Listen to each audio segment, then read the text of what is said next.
அப்படி இல்லை, இப்படி எழுதணும். கேக் வெட்டி இருக்கு. இந்த பேர் என்னமோ வச்சிருக்கு. இதுல இருக்காமா? பிரிமா அம்மா லித்திகா அது பிரி எடு. She is my sister.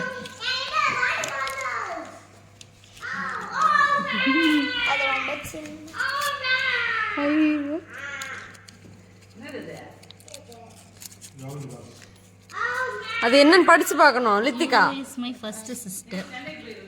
Cut.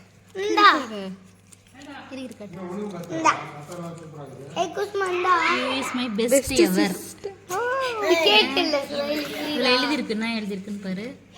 என் அன்புள்ள தங்கச்சி, நீ நானும் ஒன்று கூடி மகிழ்ச்சியாக இருப்போம். My dear Lithika, you is my only one sister, buddy. You is a little rabbit like me, so you is so special sister friend. You and me are the best. You like me, I love you too. Wow.